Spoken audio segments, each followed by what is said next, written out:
దేవుడు అన్యాయం చేసినట్టు కనబడిన విషయాలు కొన్ని నీ జీవితంలో కావచ్చు, నీ కళ్ళ ముందు ఎదుటి వాళ్ళ జీవితంలో కావచ్చు, ఒకవేళ కనబడినప్పుడు నువ్వు దయచేసి మోసపోవద్దు. దేవుడు నిజంగానే అన్యాయం చేశాడనొద్దు. ఎందుకంటే దేవుడు సంపూర్ణ న్యాయవంతుడు. దేవుడు ఏ చర్య జరిగించినా అందులో 100% సంపూర్ణ న్యాయం ఉంటుంది. ఆయన అన్యాయస్తుడు కాడు. ఒకవేళ నాకు అర్థం కాకపోవచ్చు, కొంతమంది బాధపడతారు, నేనేం చేశానని దేవుడు నాకు ఇంత అన్యాయం చేశాడు అన్నయ్య, నేను ఎవరి కడుపు కొట్టాను, ఎవరి నోరు కొట్టాను, ఎవరికి అన్యాయం చేశాను, నాకు ఈ గతి ఎందుకు వచ్చింది,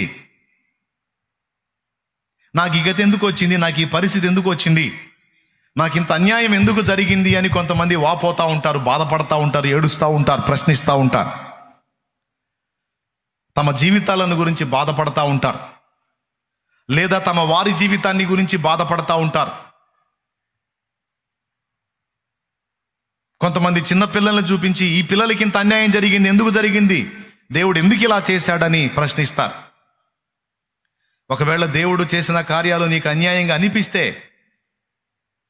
ఆ అన్యాయం వెనక కూడా, నీకు అన్యాయంగా అనిపించిన దాని వెనక కూడా నీ బుర్రకందని జ్ఞానం ఉంటుంది, దేవుని సంపూర్ణ న్యాయం ఉంటుంది అని నమ్ముటయే నిజమైనటువంటి క్రైస్తవ విశ్వాసం.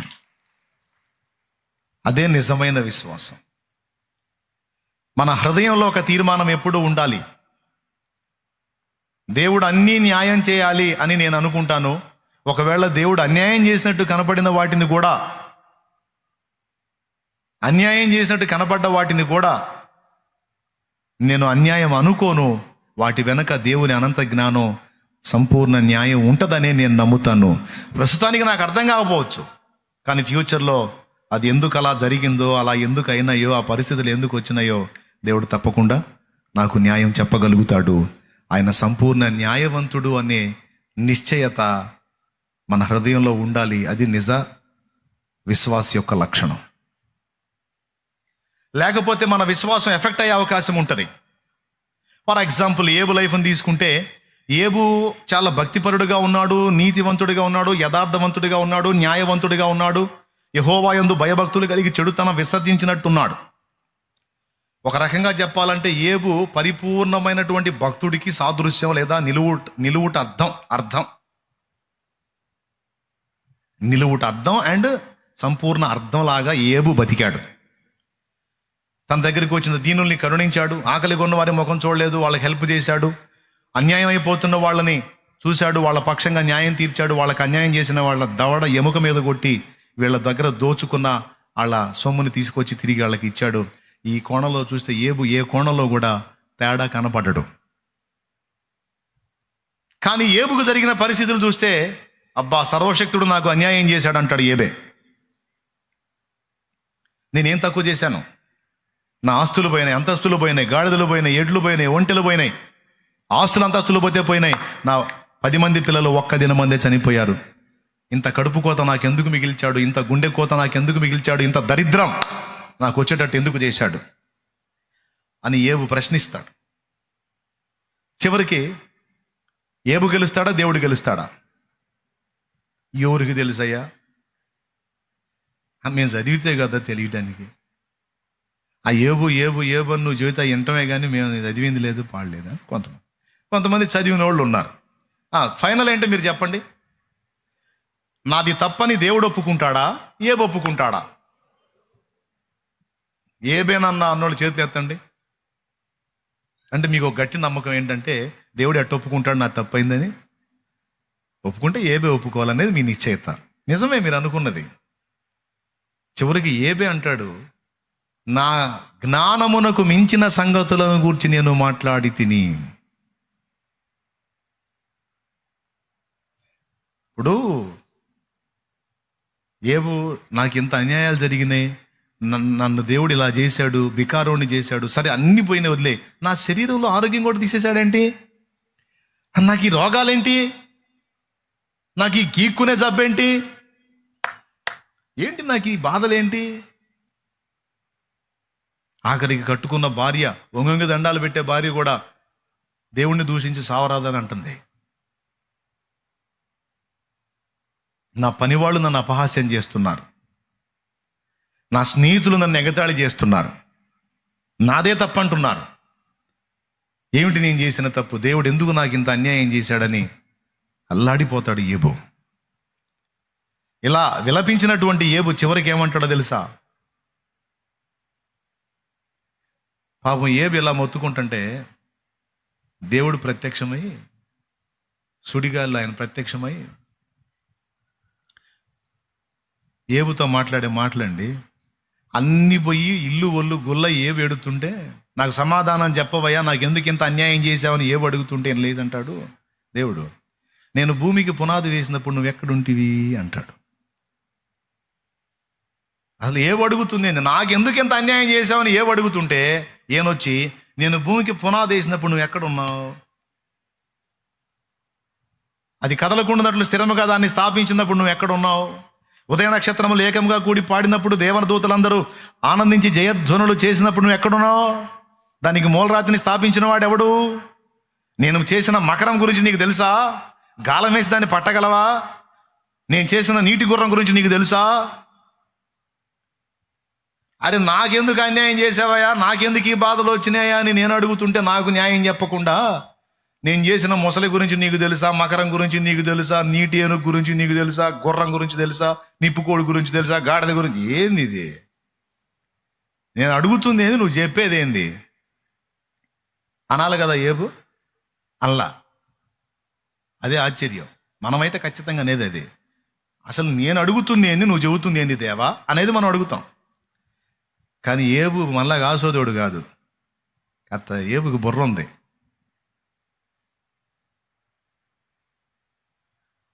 ఏబు తనకు జరిగిన పరిస్థితుల గురించి దేవుణ్ణి అడుగుతుంటే, దేవుడు తన సృష్టి కార్యాలను గురించి మాట్లాడుతున్నాడు. అంటే ఏం చెబుతున్నాడో తెలుసా ఏబుకి? నేను సృష్టిని కాదు ఏబు, సృష్టికర్తని.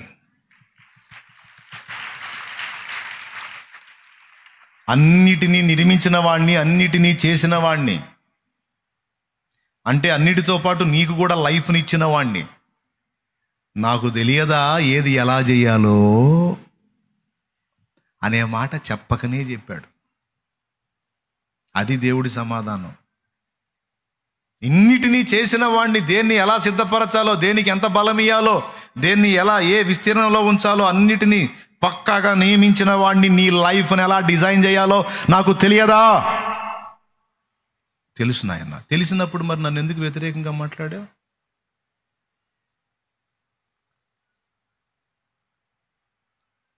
ఇప్పుడు నీకు జరిగిన పరిణామాలన్నీ కూడా ఎందుకు రప్పించానో, వాటిని తిరిగి ఎలా మారుస్తానో, ఆ మైనస్లు కూడా నీకు ప్లస్లుగా ఎలా చేస్తానో అది నా చేతుల్లో ఉంది. రప్పించినవి ఎందుకు రప్పించాను? ఒట్టిగా రప్పించలా. నీలో కొంత నేను అభ్యంతర పడేటువంటి తుప్పు ఉంది, దాన్ని వెళ్ళగొట్టి నిన్ను రెండంతలుగా దీవించుట కొరకే నేను దీన్ని రప్పించాను. నేను అభ్యంతర పడేటువంటి అభ్యంతరకరమైన విషయాలు కొన్ని నీలో ఉన్నాయి, వాటిని నీలో నుంచి వెళ్ళగొట్టడానికే నేను ఈ పని చేశాను. నీ ఇంటి వస్తువులను లెక్క చూసుకొనగా నీకేది తక్కువ కాదు. నేను కోల్పోయాను, పోయినాయి, అన్నీ పోయినాయి అనుకున్నవన్నీ నీకుంటాయి. అంతేకాదు రెండంతలుగా ఉంటాయి. అంతేకాదు ఆఖరికి నువ్వు కోల్పోయాను అన్న నీ సంతతి కూడా నా యొద్ద భద్రముగా ఉన్నది 10 మంది. ఆ 10 మందికి ప్రతిగా మళ్ళీ ఒక 10 మందిని నీకు ఇస్తాను. ఏమయ్యా నాతో మాట్లాడుతున్నావా నువ్వు? నేను ఏది చేసినా సమూలంగా అది మీ మంచికే చేస్తాను, నీ మంచికే చేస్తానని నీవెందుకు గుర్తుపట్టలేదు ఏవో? అప్పుడు అన్నాడు, నిన్ను గూర్చిన మాట విన్నాను, ఇప్పుడు నిన్ను కన్నులారా చూస్తున్నాను, కాబట్టి నన్ను నేను అసహించుకొని ధూళిలోనూ బూడిదలోనూ పడి పశ్చాత్తాపడుతున్నాను అన్నాడు. అంటే ఇందులో మీకేమర్థమైంది? ఏవుకు అర్థమైంది దేవుడు అన్యాయం చేశాడు అనుకున్నాను, కానీ కాదు, దేవుడు ఏది చేసినా అందులో సంపూర్ణ న్యాయం ఉంటుంది. అంతేకాదు మన క్షేమం కూడా ఉంటుంది, ఎందుకంటే ఆయన ఒక బాధ్యత గల తండ్రి అనే సత్యాన్ని ఏబు అర్థం చేసుకున్నాడు. కానీ ఏబు గ్రంథం చదివి మనం ఫీల్ అవుతుంటాం, పాపం ఏబు అని. అలాగే ఏబు జీవితాన్ని చూసి ఏమంటే ఎంతమంది ఇంట్రెస్ట్గా ఉన్నారు? లైన్లో ఉన్నారా? సర్దుకోమంటారా? కొంతమంది చేతులు ఎత్తలా. తల్లంచండి, ప్రార్థన చేసుకుందాం. ఎత్తారా? చేతులు ఎత్తారా? ఏం లేదు, నేను కష్టపడి మాట్లాడుతూ ఉన్నాను. మళ్ళీ మీరు ఎటన్నా పోయారనుకో సంచారాల్లోకి, నా కష్టమంతా వృధా అయిపోయింది. మళ్ళీ నేను వేరే ఊరు వెళ్ళేది కూడా ఉంది నాకు. అందరూ కలిసి ఒకసారి స్తోత్రం చెప్పండి. లైవ్లో ఉన్నవాళ్ళు కూడా ఉన్నారా? లైన్లో రైట్, వినండి. అంజూరపు చెట్టు దగ్గర యేసయ్య ప్రవర్తన నీకు అన్యాయం అనిపించవచ్చు, కానీ అందులో ఉన్న న్యాయం ఏంటో కొంచెం లోతుగా ఆలోచిస్తే కానీ మనకు బోధపడదు. అలాగే ఏబు జీవితం చూసినప్పుడు కొంచెం అన్యాయం జరిగిందేమో అనిపించవచ్చు, కానీ ఏబులోని వ్యక్తిత్వంలో ఉన్నటువంటి కొన్ని పొరపాట్లను మనం కొంచెం నిశితంగా పరిశీలిస్తే కానీ మనకు అర్థం కాదు దేవుని చర్యల్లోని న్యాయం.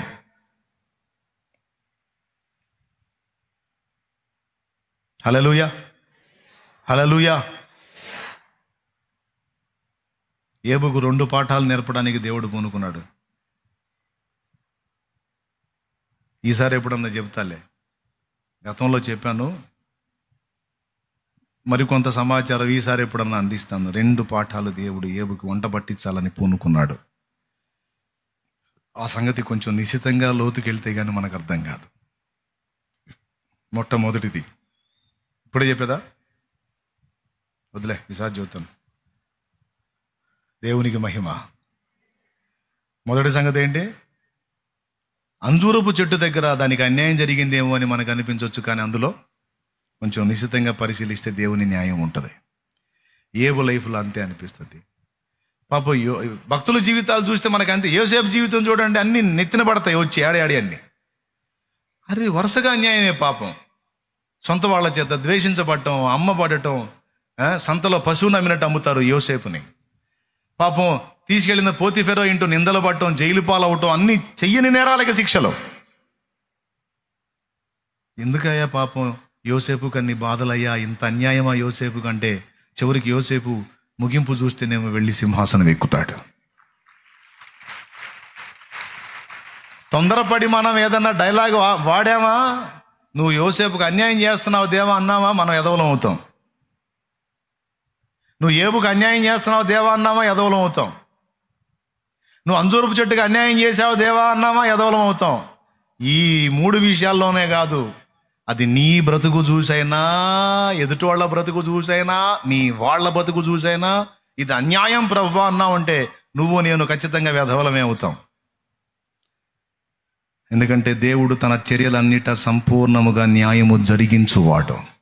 నీతి న్యాయములు ఆయన సింహాసనమునకు ఆధారములు. సర్వలోకమునకు తీర్పు తీర్చే దేవుడు న్యాయము తప్పడు తప్పడు తప్పడు తప్పడు. ఓకే, ఇప్పుడన్నా తేటగా అర్థమైందా? నిజంగా రైట్. 3వ కారణం ఏంటి? దేవుడు అన్యాయము చేసినట్టు కనపడినా అది అన్యాయం కాదు, అందులో సంపూర్ణ న్యాయము దేవుడు కనపరచగల సమర్థుడు. ఈరోజు నీ జీవితాన్ని బట్టి, నీ పరిస్థితులను బట్టి, నీకు జరిగిన అన్యాయాలను బట్టి నువ్వు దుఃఖపడుతుండొచ్చు. కొంతమంది మనుషుల మీద పడి బాధపడతారు. ఫలానోడు నాకు అన్యాయం చేశాడు, ఫలానా నాకు ద్రోహం చేసింది, ఫలానా పిల్లలు నాకు అన్యాయం చేశారు, తల్లులు నాకు అన్యాయం చేశారు, ఫ్రెండ్స్ స్నేహితుల్ని నమ్మాను అన్యాయం చేశారు అని కొంతమంది వ్యక్తుల మీద పడి బాధపడతారు. ఓకే, వాళ్ళ వల్ల మోసపోయి అన్యాయం పాలే. అయితే కొంతమంది వాళ్ళ మీద వీళ్ళ మీద పడరు, డైరెక్ట్గా దేవుడి మీద పడతారు. ఎందుకయ్యా నాకు ఇట్లా అయింది, ఎందుకయ్యా నన్ను ఇట్లా చేశావు, ఎందుకయ్యా నాకు ఈ పరిస్థితులు అని ఎప్పుడన్నా ఎన్నడన్నా మీరు అడిగారా? దేవుణ్ణి మీ బాధల్లో అడిగితే చెయ్యొద్దు, నేను అడిగానన్నా అని. చాలా తెలివిగా చేయెత్తుతున్నారు. అట్లా కాదు, స్పష్టంగా నేను అడిగానన్నా, ఎందుకు నాకు ఇట్లా జరిగింది దేవా, ఎందుకయ్యా నన్ను ఇలా చేశావు అడిగావు. రైట్, అడిగి మరి ఎలా రాజీ పడ్డావు? అడిగినా చేసేది ఏముంది, ఆయన ఏమో బదులిస్తాడా ఇస్తాడా? ఈ చిన్న ఇవ్వకపోయినా ఇక అలవాటు పడ్డాం కదా, ఇక న్యాయమో అన్యాయమో అట్లా బండి దొల్లిస్తున్నాం అంతే అంటారా? లేదన్నా, అప్పుడు నాకు అర్థం కాలేదు, కానీ కాలం గడిచే కొద్దీ దేవుడు అలా ఎందుకు చేశాడో ఇప్పుడు నాకు అర్థమవుతుందన్నా అంటారా? ఇప్పుడు అర్థమయ్యే నేను దేవుణ్ణి హత్తుకున్నా అంటారా? లేకపోతే అర్థం అయినా కాకపోయినా ఇంకేం చేస్తాం, అలవాటు పడ్డాంగా, అందుకే చిన్నంగా వస్తూ ఉండం అంటారా? మీలో ఎంతమందికి దేవుని కార్యాలు అర్థమైనాయి? అది మీ లైఫ్లో కావచ్చు, ఇతరుల జీవితాల్లో కావచ్చు. దేవునికి స్తోత్రం కలుగునుగా. నీకు ఇప్పుడు అర్థం కాకపోవచ్చు, భవిష్యత్తులో తప్పకుండా నీకు అర్థమైంది. గతంలో నేను అన్యాయం అయిపోయాను అని ఫీల్ అయిన వాళ్ళకి ఇప్పటికే కొంత అర్థమైంది. ఒకవేళ అది అలా జరగకుండా ఉంటే, నేను ఇలా ఉండేదాన్ని కాదు, ఇలా ఉండేవాడిని కాదు ప్రభువా, నాకు అర్థమైంది, నువ్వు ఎందుకైనా ఇలాంటి పరిస్థితిని అనుమతించావు, నీకు స్తోత్రం అని కొంతమంది ఇప్పుడు దేవుణ్ణి, ఒకప్పుడు నాకు అన్యాయం చేశావని సణిగిన వాళ్ళు ఇప్పుడు దేవుణ్ణి గట్టిగా హత్తుకునేటువంటి మెట్టును కూడా కొంతమంది కలిగి ఉన్నారు ఇప్పటికే. ఒకవేళ మీలో ఎవరైనా ఇప్పుడు లేటెస్ట్గా అన్యాయం ఫీల్ అవుతుంటే, దేవుని ముందు నాకు అన్యాయం జరిగిందని ఫీల్ అవుతుంటే, భవిష్యత్తులో తప్పకుండా యోసేపుకు కనువిప్పు కలిగినట్లు, ఏబుకు కనువిప్పు కలిగినట్లు నీకు కూడా కనువిప్పు కలిగిస్తాడు. ఎందుకంటే ఆయన నీతి గల న్యాయాధిపతి. సో ఇక్కడ మూడవ పాఠం ఏం నేర్పుతున్నాడు శిష్యులకంటే, నేను అన్యాయం చేసినట్టు కనపడిన విషయాలలో సైతం అన్యాయం అయినట్టు నువ్వు ఫీల్ అవ్వడానికి లేదు. ఎందుకంటే అందులో నీకు అర్థం కాని జ్ఞానం ఉంటుంది. రెండవది, నేను ఏది చేసినా అందులో సంపూర్ణ న్యాయం ఉంటుంది. దేవునికి మహిమ. మనమేదో దేవుడి కన్నా నీతిమంతులమైనట్టు, మనమేదో దేవుడి కన్నా న్యాయవంతులమైనట్టు ఓవర్ యాక్షన్ చేయకూడదు. ఇది పాఠం. ఫర్ ఎగ్జాంపుల్, శిష్యులు అనుకోవచ్చు, ప్రభు ఏంటి అన్సీజన్లో పోయి ఫ్రూట్స్ వెతికి దొరకకపోతే శాపం పెట్టొచ్చాడు, అసలు ఎట్లా సమంజసం, ఇది ఎట్లా న్యాయం అనుకోవచ్చు. మనం ఉంటే ఖచ్చితంగా అడిగేవాళ్ళు ఏ సైడ్ని, నువ్వు అన్సీజన్లో పోయి ఎతుకుతావా, సీజన్లో పోయి ఎతుకు కాయలు దొరుకుతాయి. నువ్వు అన్సీజన్లో పోయి కాయలు వెతికి కాయలు దొరకకపోతే నీకు ఎప్పటికీ నువ్వు కాయకుందువుగా కానీ శాపాలు పెడతావిందే అని అడిగేవాళ్ళం మనమైతే. ఎందుకంటే శిష్యుల కన్నా తెలివైన వాళ్ళం కాబట్టి. శిష్యులు అది అడగల. ఎందుకో వాళ్ళకి ఆ మాట రాలా, ఆ ప్రశ్న రాలా. ఎందుకు అడగలేదు అక్కడ రాయబడలా. నేను అనుకుంటున్నాను, ఎందుకు దాన్ని చెప్పించాం అన్నాం అనుకో, మన క్లాస్ బీకే అవకాశం ఉంది.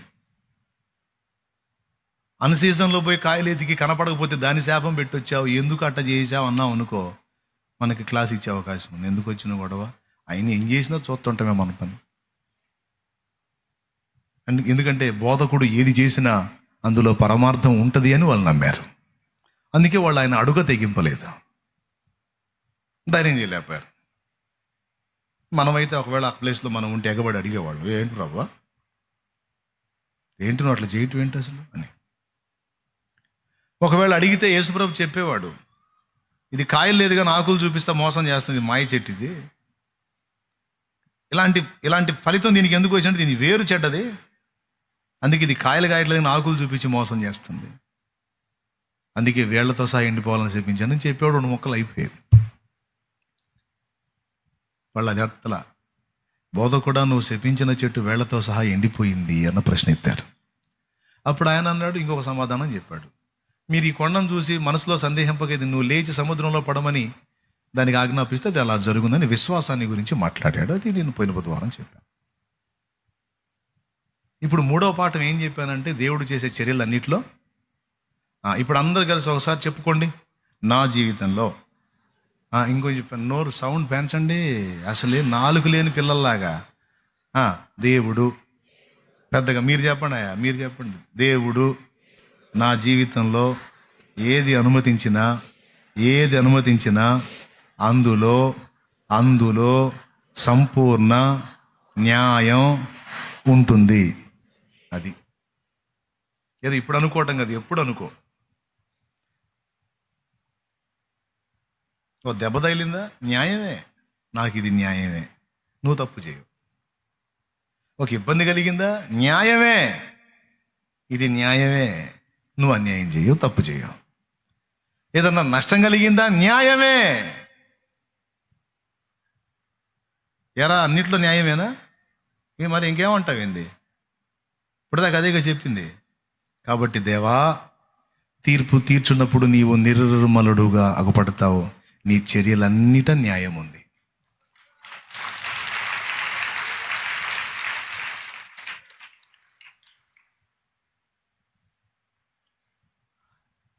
సర్వకాల సర్వావస్థల యందు మొరలాలించెడి నిన్ను ప్రేమించేదా. మొర విన్నావు కాబట్టి. మొర వినకున్నను నిన్ను ప్రేమించేదా. మొర వినలేదు కాబట్టి. మరి వింటే ప్రేమిస్తాం, కానీ వినకపోతే ఎట్ట ప్రేమిస్తాం? అంటే మీకు తెలుసా, మన మొరలో కొన్ని దేవుడు వినకపోవటమే మనకు మంచిది. నిజమా అండి? కొన్ని మనం చేసే ప్రార్థనలు ఎట్లా ఉంటాయి తెలుసా? మన ముఖం మనమే బగలగొట్టినట్టు ఉంటాయి. నిజంగా దేవుడు చేసే గొప్ప మేళ్ళలో ఒక మేలు ఏంటంటే, మనం అడిగిన అన్నిటికీ జవాబులు ఇగిపోవటం. ఇచ్చాడంటే సత్యం.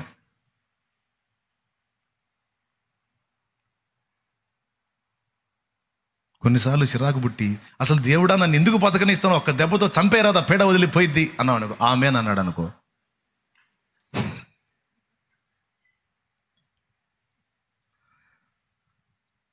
గుట్టుకుమని సత్తావు. ఇదేంది నన్ను చంపేసావు, ఏంది నాయన అంటే, నువ్వు అన్నావు కదా ఒక్క దెబ్బతో చంపేరాదా అన్నావు కదా, ఆమెన్ అన్నాను.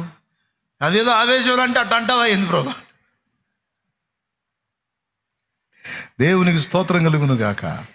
హల్లెలూయా. చాలా ప్రార్థనలకి జవాబులు ఇవ్వనందుకు దేవునికి స్తోత్రం, చాలా ప్రార్థనలకు జవాబు ఇచ్చినందుకు దేవునికి స్తోత్రం.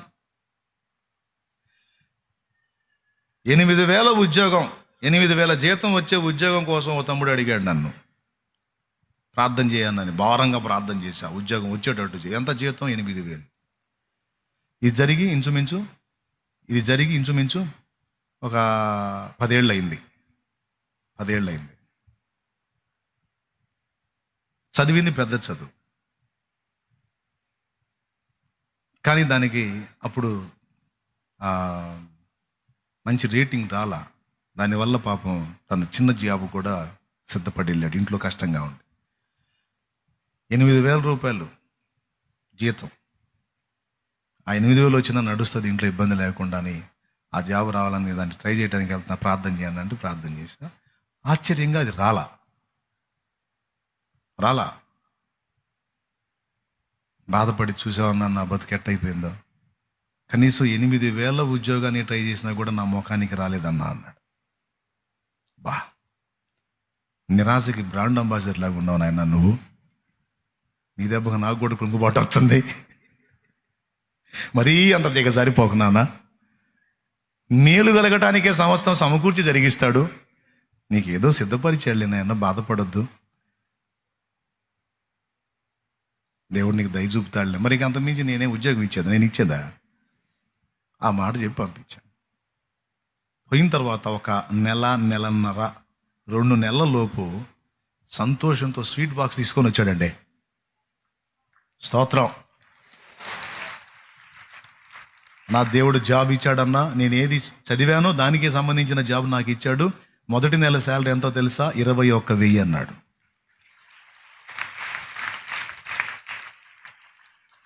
నాకు తెలిసి ఆ తమ్ముడు 1,50,000 2 లక్షలు తీసుకుంటుండొచ్చు శాలరీ.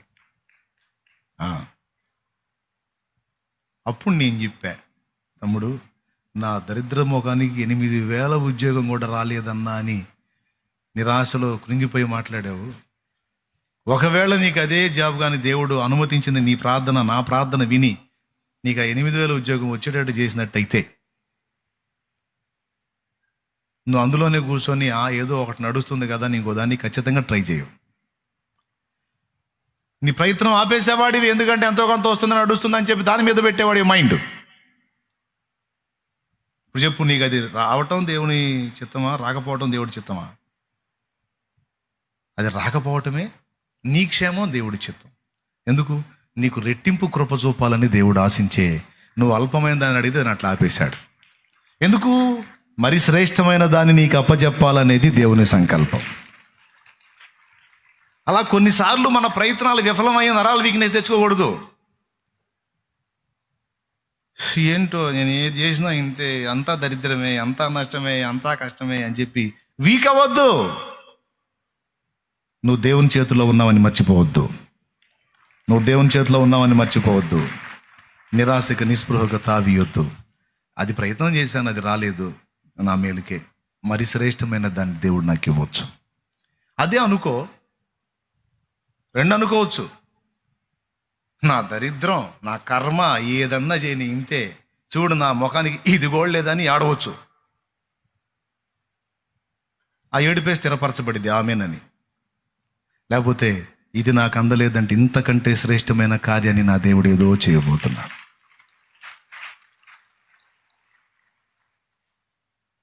అది భౌతికంగానైనా ఆత్మీయంగానైనా దేవుడు మన జీవితాల్లో జరిగించే చర్యలన్నిట సంపూర్ణ న్యాయ ప్రవర్తన ఉంటుంది.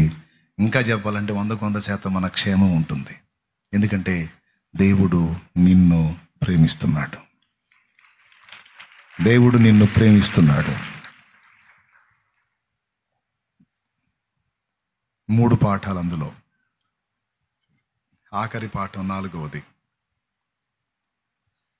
ఆయన ఎలా ఉంటాడు తెలుసా? అంజూరపు చెట్టు కాబట్టి నేను వెళ్ళి వెతికి వేరే కారణాన్ని బట్టి శపించా.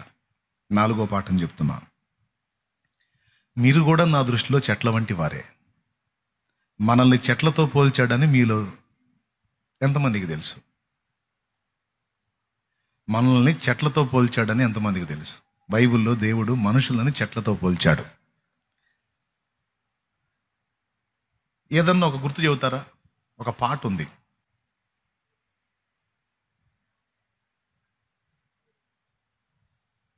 తోటతో పోల్చాడు. ఆ తోటలో ఉన్న చెట్లు మనం, ఆయన తోట, సంఘం అనే తోటలో ఉన్న చెట్లం మనం. నా పరలోకపు తండ్రి వ్యవసాయకుడా, నీ తోటలోని ద్రాక్షవల్లితో నన్ను అంటు కట్టి స్థిరపరచావా. నీ తోట ద్రాక్షవల్లితో నన్ను అంటు కట్టి స్థిరపరచావా. జ్యోతిర్మయుడా, నా ప్రాణప్రియుడా, స్తుతి మహిమలు నీకే. నా ఆత్మలో అనుక్షణం, నా ఆత్మలో అనుక్షణం నా అతిశయము నీవే, నా ఆనందము నీవే, నా ఆరాధన నీవే, నా అతిశయము నీవే, నా ఆనందము నీవే, నా ఆరాధన నీవే. జ్యోతిర్మయుడా, నా ప్రాణప్రియుడా, స్తుతి మహిమలు నీకే. దేవునికి మహిమ. ఈ ఆఖరి మాటలు వినండి. ఈ కూటానికి ఇవి ఆఖరి మాట. అంజూరపు చెట్టుకి సీజన్ అన్ సీజన్ ఉండొచ్చు. మామిడి చెట్టుకి సీజన్ అన్ సీజన్ ఉండొచ్చు. అంటే ఒక సీజన్లో ఫలం ఉండకపోవచ్చు, మరో సీజన్లో ఫలం ఉండొచ్చు. కానీ మీరున్నారే, మీకు అన్ సీజన్ లేదు. ఇది పాఠం. మీరున్నారే, మీకు అన్ సీజన్ లేదు. నేను ఎప్పుడొచ్చినా మీ ఫలాలు ఉండాలి.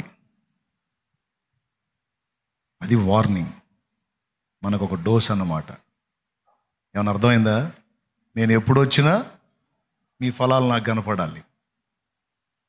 నేను ఎప్పుడొచ్చినా మీ నడుము కట్టుకొని ఉండాలి. నేను ఎప్పుడొచ్చినా మీ దీపములు వెలుగుచూ ఉండాలి. ఏంది సడన్గా వచ్చావింది, దీపాలు వెలిగించుకోలేదు మేము, ఏం చేయమంటావు ఏంది? అట్లా ఎట్టబడితే అట్ట వస్తావా? రాకూడదు, చెప్పి రావాలా అంటావా? కుదరదు. అట్లా చెప్పి రావటానికి నీ సర్వెంట్ అయింది దేవుడు, నీ యజమాని. అందుకే మీ నడుములు కట్టుకొని ఉండుడి, మీ దీపములు వెలుగుచుండనీయుడి అన్నాడు లేఖనంలో. ఎనీ టైం రెడీగా ఉండాలి, సిద్ధంగా ఉండాలి, తస్మాత్ జాగ్రత్త అని. అలాగే మీ ఫలాలు కూడా, నేను ఎప్పుడొచ్చినా చెట్టు నిండా పండ్లు ఉన్నట్టు మీ నిండా ఆత్మ ఫలం ఉండాలి, ఆత్మల ఫలాలు కూడా మీరు కాసి ఉండాలి. చెట్టు నిండా ఫలాలు ఉన్నట్టు మీలో నుండి ఆత్మ ఫలము వ్యక్తపరచబడుతుండాలి. మీరు రక్షించిన ఆత్మల ఫలాలనేవి కూడా మీ దగ్గర ఉండాలి. మీలో కొంతమంది ఇప్పటికే కొన్ని ఆత్మల్ని రక్షించారు. మీలో గొడ్డు చెట్లు లేరు. కొంతమంది ఉంటే ఉండొచ్చు. ఈ మధ్య కాలంలో వచ్చిన వాళ్ళు పాపం, వాళ్ళు ఇప్పుడే కదా లైన్లోకి వచ్చారో, తప్పకుండా వాళ్ళు కూడా ఆత్మల్ని కాస్తారు. గుర్తుపెట్టుకో, వెలిగించబడిన ఒక దీపం అనేక దీపాలు వెలిగించాలి. నాటబడిన ప్రతి చెట్టు అనేక ఫలాలు ఫలించాలి. ఒక చెట్టు కాయలు కాసినట్టుగా దేవుడు నిన్ను రక్షించి ఒక చెట్టును నాటినట్టు నాటాడు గనుక నువ్వు అనేక ఆత్మలను రక్షించాలి. గుర్తుపెట్టుకో, నీ బాధ్యత అది. రేపు యేసయ్య రెండవ రాకడలో ప్రత్యక్షమైతే ఏది నీ ఫలం అంటే, ప్రభువా నేను రక్షించబడ్డాను, ఇంక జాలదయింది. అరే నలుగురిని రక్షించావా? ఎవరు? నేనా? అసలు ఆ పని మనం పెట్టుకోలేదుగా. అది మనకెందుకు? అసలు ఎవడు ఎట్టపోతాం? అసలు మనకెందుకు తండ్రి? ఇప్పుడు మనం చెబుతాం, వాళ్ళు ఎన్నరో, ఎందుకు వేస్ట్? అందుకే నేను చెప్పనుగా. అసలు నేను నమ్ముకుని కొంతమంది ఏం బిల్డప్తో మాట్లాడతారు అనుకున్నా ఈ మాట. మనం చెబుతాం, వాళ్ళు ఎన్నరో, వినకపోగా మనల్ని ఎగతాళి చేస్తారు. ఎందుకు మన వాళ్ళకి చెప్పటం అనవసరంగా, మనకు చిన్నతనం. అందుకే నేను ఎవరికి చెప్పనుగా. అస్సలు నేను జాబ్కి పోయినా కూడా నా పని ఏందో నేను అంతవరకే, ఇంక ఎవడు ఎట్టపోయినా నాకు అనవసరం. ఒక్కడికి కూడా చెప్పలేదు, ఒక్కడికి కూడా చెప్పలేదు. ప్రభువా ఎట్ట పుట్టావురా అయ్యా? అరే ప్రేమ ఉందిరా నీ దగ్గర, ఏమన్నా ప్రేమ బోల్డ్ అంత ఉంది నాయన. మావిడిని అడిగి ఎంత ప్రేమించాను. ఆ పిల్లల్ని అడుగు ప్రభు, ఎంత ప్రేమించాను. సాటి పొరుగువాని పట్ల ప్రేమ కలిగి ఉండమన్నాను కదరా. నీ దేవుణ్ణి ప్రేమించు, నిన్ను వల్ల నీ పొరుగువాన్ని ప్రేమించమన్నాను కదా. ప్రేమించమన్నా అంటే మరి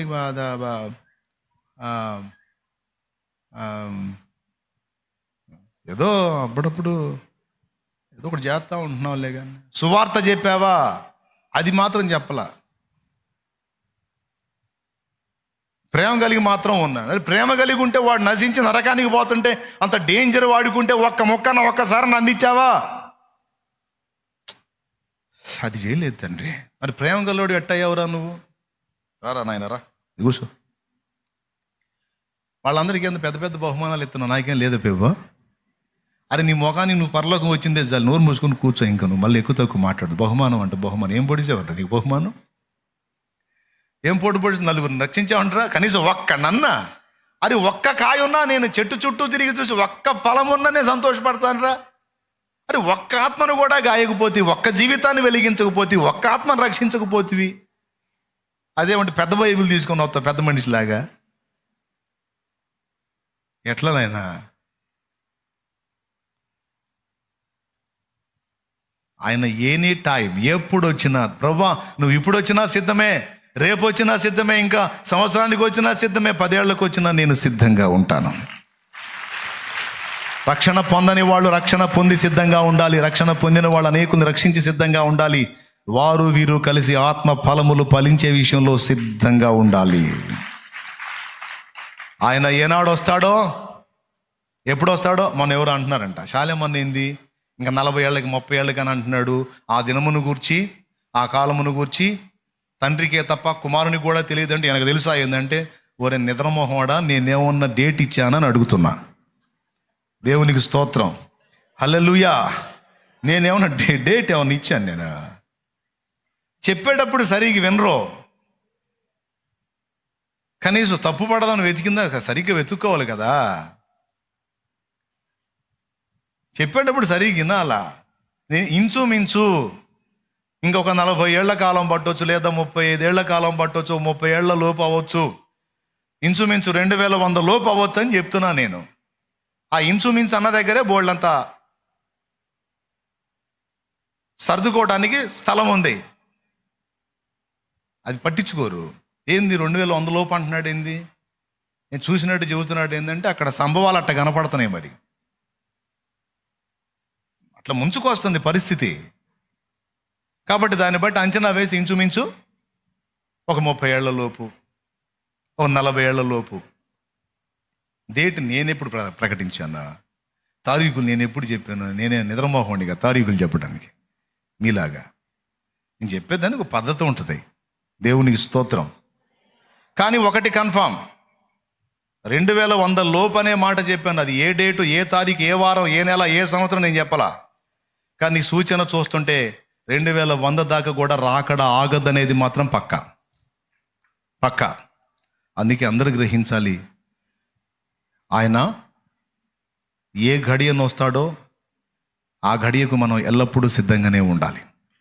ఇంకా 30 ఏళ్ళకు వస్తాడులే అప్పుడు చూద్దాం అన్నట్టు కాదు. ఇప్పుడే వచ్చుచున్నట్టుగా నాడు అపోస్తలులు సిద్ధపడ్డారు, ఈ దినమందే వచ్చుచున్నట్టుగా సిద్ధపడ్డారని మనం కూడా అలాగున అలర్ట్గా ఉండాలి, మెళకువగా ఉండాలి, జాగ్రత్తగా ఉండాలి, ఫలములు కలిగిన అంజూర చెట్టు వలె ఉండాలి. దేవుడి మాటలన్నిటిని మన హృదయంలో స్థిరపరిచి బలపరచునుగాక. రండి ప్రార్థన చేద్దాం. పైకి లేచి నిలబడండి. పాపం మీకు నడుము నొప్పులు పుడతాయి. లైవ్లో ఉన్న వాళ్ళు కూడా ఈ విషయాలన్నిటిని విన్నారని నేను అనుకుంటున్నాను. మీరు కూడా అలాంటి సిద్ధపాటు కలిగి ఉండాలి. ఈ అంజూరపు చెట్టు విషయంలో దేవుడు స్పందించిన తీరు 4 పాఠాలు నేర్పింది. 2 పాఠాలు బుధవారం చెప్పాను, 2 పాఠాలు ఇప్పుడు చెప్తున్నాను. అయిపోయినాయి. ఇప్పుడు ఈ విషయాలు దృష్టిలో పెట్టుకొని ఈరోజు విన్న పాఠాల్లో 2 సంగతులు. ఒకటి, దేవుడు అన్యాయం చెయ్యడు, ఆయన చర్యలన్నిట సంపూర్ణ న్యాయం ఉంటుంది. రెండవది వచ్చేసి, ఏ కాలమందు వచ్చినా సరే మనకి చెట్లలాగా సీజన్ అన్ సీజన్ అనేది లేదు. మనం అన్ని వేళలా ఫలించడానికి సిద్ధంగా ఉండాలి, ఫలింపు కలిగి ఉండాలి. మనం తెలుసుకున్న సత్యాన్ని ఇతరులకు కూడా పరిచయం చేయాలి. కనీసం నేను ఒక్క ఆత్మనన్నా రక్షించాలి అని ఆరాటం ఉండాలి. ఒకవేళ దేవుడు నీ అందు నుండి ఒక ఆత్మను రక్షించే శక్తి నీకు ఇస్తే, ఒక ఆత్మను రక్షించా, ఒక్క కాయ అయినా కాయసాలే అని తృప్తి చెందొద్దు. ఒక ఆత్మను రక్షించే కృపనిచ్చాడు, ఇంకొక ఆత్మను ట్రై చేస్తాను, ఇంకొక ఆత్మను రక్షణలో నడిపిస్తాను, ఇంకొకరికి సువార్తను అందిస్తాను, ఇంకొక ఆత్మ అని ఊపిరున్నంత వరకు ఒక చెట్టు ఎన్ని ఫలించగలదో అన్ని ఫలాలు ఫలించడానికి మనం ఎల్లప్పుడూ సిద్ధంగా ఉండాలి ప్రియులారా. ఒక్కొక్క చెట్టును చూసి తోటలో ఏమంటాం? ఒక్కొక్క చెట్టుకి అక్కడో కాయ అంటాం. చూసి చెట్టు ఈ కాయలు సరి గాయలు ఇది చెట్టు అంటాం. ఒక్కొక్క చెట్టుకి ఫుల్గా ఉంటాయి కాయలు. విదల కాసిందిరా చెట్టు, ఏం కాసిందిరా అంటే శక్తి కొలది కాసిద్ది ఒక్కొక్క చెట్టు. సీజన్ అంతా ఇక అయిపోతుంది అనుకున్న టైంలో కూడా 4 కాయలు కాసిద్ది. అన్ని చెట్ల కాయలు కనపడదు, దీని దగ్గర కాయలు కనపడతాయి. ఆ తోట యజమానుడికి ఎంత ఆనందం అంటే ఆ చెట్టును చూసినప్పుడు ముద్దాడుకుంటాడు. వాళ్ళే చెట్టురా. వచ్చినోడు కూడా చూస్తాడు, ఇప్పుడు ఈ చెట్టు చూసి ఆ చెట్టు చూసా కదా, ఇంకో చెట్టు చూపిస్తాపా, మామూలు కాయదు అది అని ఆ చెట్టు పోయి దగ్గరకు పోయి ఆ మొదలు తట్టి, మనగాడి చెట్టు దాన్ని దమ్ము కొద్ది కాసిద్ది. నేను అందుకే ఎవరు వచ్చినా సరే ఈ చెట్టునే చూపిస్తా అని తోట యజమానుడు చెప్పుకుంటాడు. అట్లాగా మనల్ని బట్టి యేసయ్య అనాలి, నా బిడ్డ ఆఖరి శ్వాస విడిచేంత వరకు కాపు కాస్తానే ఉంది నా బిడ్డ. శ్రేష్టమైన కాయలు కాసింది, విస్తారమైన కాయలు కాసింది. ఏ రోజు కూడా తన కోసం ఆలోచించకుండా నా కోసం ఫలిస్తానే ఉంది ఈ చెట్టు అనే సాక్ష్యం మనల్ని గూర్చి ప్రభు చెప్పున్నట్లు మనం ఎల్లప్పుడూ సిద్ధ మనస్కులమై ఉండాలి. క్రీస్తు కోసం ఫలించాలి. గుర్తుపెట్టుకో, నీ ఆదరణ కోసం ఈ మాట చెప్తున్నా. ఏ చెట్టు అయితే దేవుని కోసం ఫలించడానికి ఆశపడుతుందో ఆ చెట్టుకు కావలసినవన్నీ ఆయన చూసుకుంటాడు. ఆ చెట్టుకు కావాల్సినవన్నీ అంతే కదా. మరి బాగా కాపు కాసే చెట్టుకి ఏం చేస్తాం మనం? మిగిలిన చెట్లకైనా నీళ్ళు ఎండగడతామేమో కానీ, అరే ఆ చెట్టుకు పెట్టావా అంటాం తోటమాలితో. ఏ చెట్టు అంటే అది మధ్యలో ఉన్న చెట్టురా, బాగా కాపు కాసిద్దిగా, దానికి పెట్టలేదని ఇటుకి పెట్టాను. ఒరే ఇవైనా పర్వాలేదు, అది కాసిద్దిరా, దానికి తక్కువ లేకుండా చూడరా, దానికి నీళ్లు పెట్టరా, దానికి ఎరువేరా, అది నువ్వు ఎంత బలం ఇస్తావో అంత కాపు కాసిద్దిరా, అలాంటి చెట్టురా, ఆ చెట్టుని బాగా చూడరా అంటావా? లేకపోతే నీళ్ళు పెట్టలేదు పానీలే అంటావా? కాసే చెట్టుకి ఎక్కువ కాపు కాస్తాం, కాసే చెట్టుకి ఎక్కువ మన్నన చూస్తాం, కాసే చెట్టుకి ఎక్కువ బలం వేసుకుంటాం, ఎందుకంటే అది కాస్తుంది. అలాగే దేవుని కోసం ఫలించే జీవితాలని దేవుడు తన చేతుల్లోకి తీసుకుంటాడు. దేవుని కోసం ఆశ కలిగి ఉన్నటువంటి వ్యక్తులు, ఫలింపగోరి ఆశించేటువంటి వ్యక్తులను దేవుడు తన చేతుల్లోకి తీసుకుంటాడు. ఈ పిచ్చిదానికి తన సమస్యలు, తన బాధలు, తన ఇరుకులు, తన ఇబ్బందులు ఏం పట్టం. ఏకాడికి ఆత్మను రక్షించాలి, అనేకుల్ని నరకం నుంచి కాపాడాలి, నన్ను మయంపరచాలనే ఈ పిచ్చిదానికి ఎప్పుడు ధ్యాస. నేనే ప్రపంచం అనుకున్నాడు అనుకో, ఇక నిన్ను చుట్టూ చట్టంలో చుట్టుముట్టిన వాటన్నిటిని ఒక్క దెబ్బతో తీసి అవతల పడేస్తాడు. వెళ్ళు, ఫలించు, నీకు అడ్డుగా ఉన్న వాటన్నిటిని నేను తొలగిస్తున్నాను, వెళ్ళు, ఫ్రీగా చేయిపో అని స్వేచ్ఛనిస్తాడు. గుర్తుపెట్టుకో, నేను దేవుని కొరకు ఫలిస్తూ ఉంటే నా లైఫ్ ఒట్టిగా అయిపోతుందేమో నువ్వు అనుకోవద్దు. నీకు కావలసిన వాటన్నిటిని నా తండ్రి చూసుకుంటాడు. ఆమేన్, ఆమేన్. ఇప్పుడు నువ్వు ఉన్న బంధకాలలోంచి నిన్ను విడిపిస్తాడు, ఆరోగ్యం ఇస్తాడు, ఆయుష్నిస్తాడు, ఆర్థికపరమైన సమృద్ధిని ఇస్తాడు. ఆయన చూసుకుంటాడు. నువ్వు వాటిని పట్టించుకోవద్దు, నువ్వు సాగిపో ముందుకి. ఫలించడానికి ఆసక్తి కలిగి ఉండవు. ప్రభు మనందరికీ తోడై ఉండుగాక. ఆమేన్. విరిగిన మనసు, నలిగిన హృదయం. మీ అందరికి వందనాలు. సర్దుకోండి. విరిగిన మనసు, నలిగిన హృదయం, నీకిష్టమైన బలియాగములా. విరిగిన మనసు, నలిగిన హృదయం, నీకిష్టమైన బలియాగములా.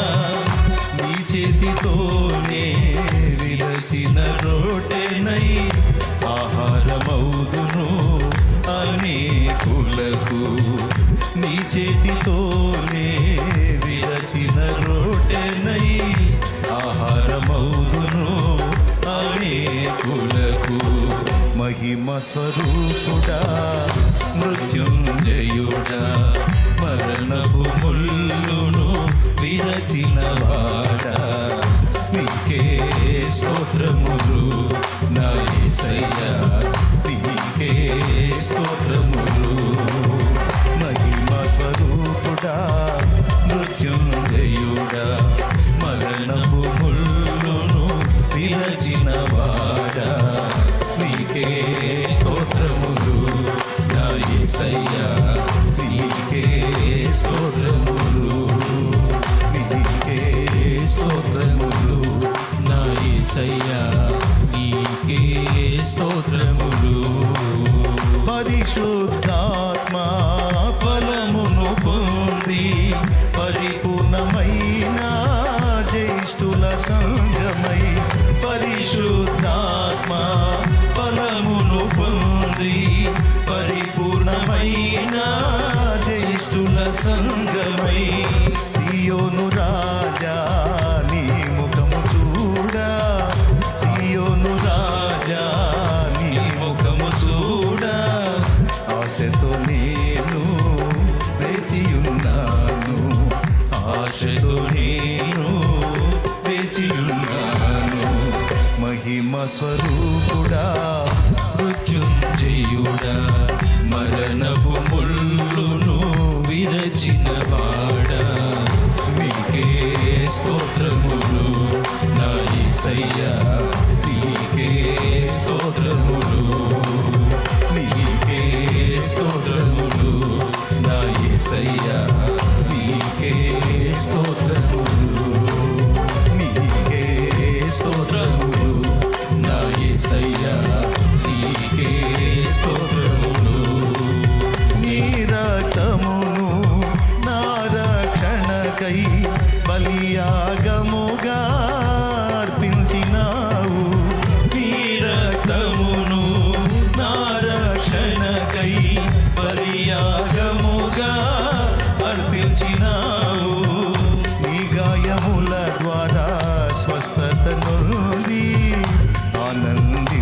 చేసేదా నీలో నేను.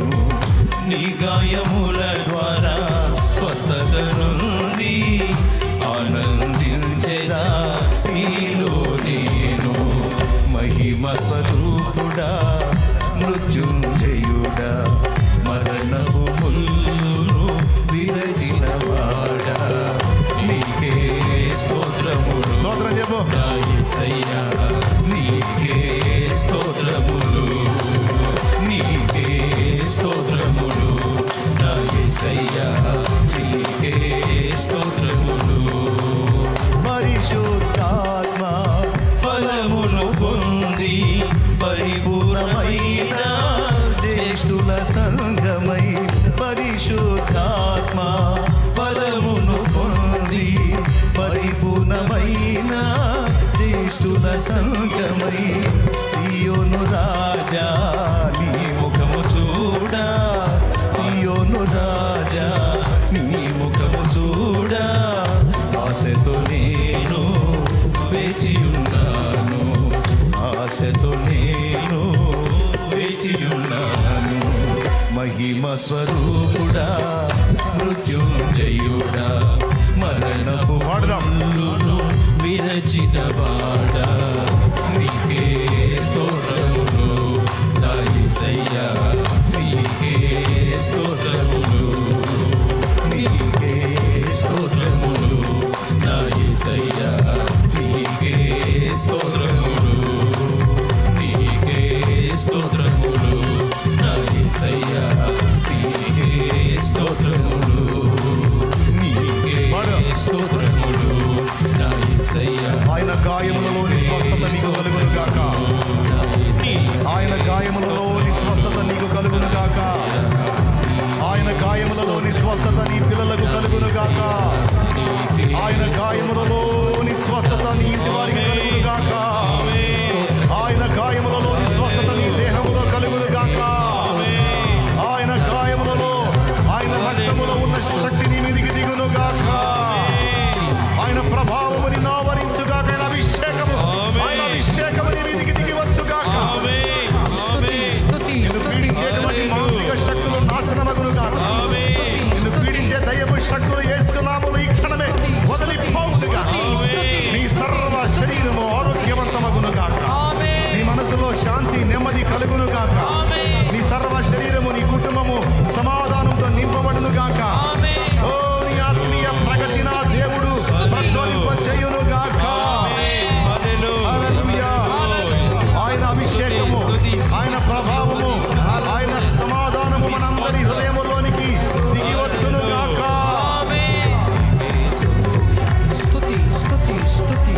యేసు నామములో ఇది జరుగును గాక. యేసు నామములో ఇది జరుగును గాక. విశ్వసించిన వారంతా ఆయన స్వస్థత పొందుదురు గాక. వారి రిపోర్ట్స్ మారిపోవును గాక. వారి జీవితములలో కార్యములు జరుగును గాక. మూయబడిన వారి గర్భముల యేసు నామమున తెరవబడును గాక. అద్భుత కార్యములు జరుగును గాక. ఆదివారమందు సాక్షులుగా నిలుచుదురు గాక. కోల్పోయిన ఆత్మీయ జీవిత స్థితిని తిరిగి మెరుగుపరుచుకుందురు గాక. యేసు నామములో ఇది జరుగును గాక.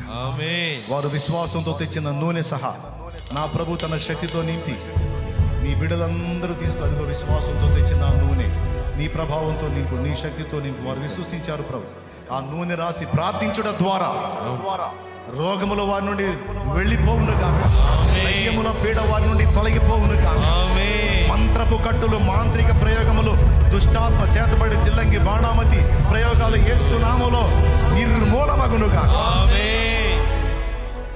వారి సర్వ శరీరము, వారి ఇంటి వారి శరీరములు ఆరోగ్యంతో నింపబడి అందరి ఆత్మలు బలముందును గాక.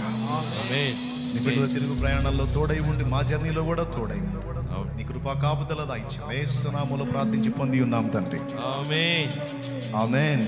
ఆమేన్. మీ అందరికీ వందన. మీ అందరి కోసం మనసారా ప్రార్థించాను. ఆరాధనలో మీరు కూడా దేవుని శక్తి పొందుకున్నారు. ఇంకా మళ్ళీ డౌట్ పెట్టుకొని మళ్ళీ చాలేమన్నా చెయ్యి కోసం చూడవాకండి. దేవుని హస్తం మీ మీదకి వచ్చింది. మీరు ఆత్మలో ఆనందించారు, పరవశించారు. ఈ ఆరాధనలో మీరు ఏకీభవించారు, కృప పొందుకున్నారు. దేవుడు నా జీవితంలో కార్యం చేశాడు అని నమ్ము. చేస్తాడు కాదు, చేశాడు అన్నాం. నాకు దేవుడు విడుదల ఇచ్చాడు అన్నాం, స్వస్థత ఇచ్చాడు అన్నాం, నా బిడ్డల్ని బాగు చేశాడు అన్నాం, నా పరిస్థితులు చక్కదిద్దాడు అని విశ్వసించు. దిద్దుతాడు కాదు, చక్కదిద్దాడు అని విశ్వసించు. నీ విశ్వాసం చొప్పున నువ్వు పొందుతావు, నీ నమ్మిక చొప్పున నీవు స్వతంత్రించుకుంటావు. కృప మనందరికీ తోడై ఉండనుగాక.